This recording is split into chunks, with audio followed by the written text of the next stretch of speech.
What do you want to talk about? I want to talk about MultiMeasure Rests.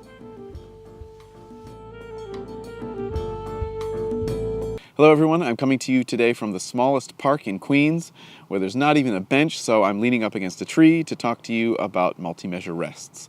MultiMeasure Rests are a notational tool that we use to indicate exactly what it sounds like. Multiple measures, sometimes many measures of rest or tacit for a given instrument. We use this symbol to indicate the rest, and the number above the symbol tells us how many bars are to be unplayed. There are three major ways that I see multi-measure rests used incorrectly or used inefficiently in sheet music. And I want to address each of those three errors today and also fix up a chart in a way that uses multi-measure rests correctly so that your player can follow along easily and come in on their entrance with confidence and style. So let's take a look at this chart and see what we have to work with. Okay, so here we are in our chart. We're on the drum set part, and as you can see, there's quite a while until the drums actually enter. So we've got a lot of time to hang out here and wait. But the first mistake with multi-measure rests is not using them. And I see this in charts much more often than you might expect, and much more often than I should. And what this does is that it causes me to actually have to be so buried in my chart, I literally have to put my finger on each bar as I go along and count to make sure that I'm keeping my place before my entrance. Now we can fix this quickly and easily just by creating a multi-measure rest for all these bars. So there we go. We've immediately saved a whole lot of space, and we've indicated using the symbol and the number above that there's 74 bars to rest, so I can count along. However, this is only marginally more helpful than just having all those empty bars. So we're going to eliminate this as a possibility and make some further improvements. Let's undo that. The next step in getting these multi-measure rests to work correctly is to break the rest up into chunks. So that allows the player to have these little landmarks between multi-measure rests. For example, maybe we make this in chunks of 8 bars.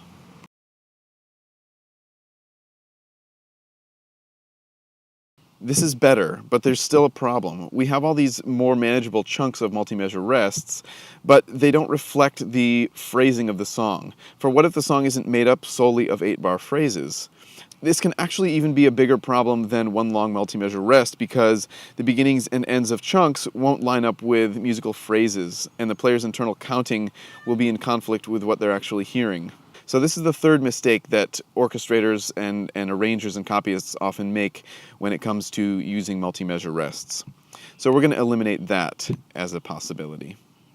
In order to correctly split up this multi-measure rest, we need to know a little bit about the form of the song and the different sections. So let's do this. I'm going to add double bars and some text to show us a little bit about the sections of the song, and then we can go from there. The song has a 4-bar intro. It has a verse that consists of 2 8-bar phrases, and it has a chorus that consists of a 9-bar phrase. There's a second verse, it's the same as the first verse. It has another chorus that's the same as the first chorus. And then there's a bridge that's 20 bars long, and then we come to the third chorus, which is where the drums enter. So adding double bar lines at the beginning of each section ensures that when I create my multi-measure rest, it'll be chunked into sections that reflect the form of the song. We're going to split these up a little bit further because, as I mentioned before, we have 2 8-bar phrases in each verse.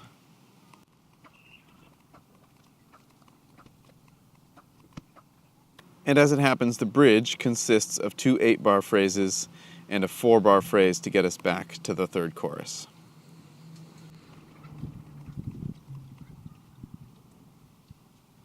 Now I'm just going to space these out so they make a little more sense visually, and move the spacing a little bit so that we can make sure we get this all on one page. The last thing I'm going to do is add some text to each of these sections just to help us understand what's happening in the song. And that's it.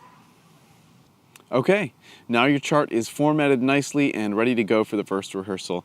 Your drummer will be happy, will be able to follow along, and come in on their entrance with confidence. Just make sure you hire one that can read music. Am I being pedantic or overly picky when it comes to these small details having to do with chart writing? I don't think so. In this case, what a player sees when they're not playing can be almost as important as what they see when they are playing.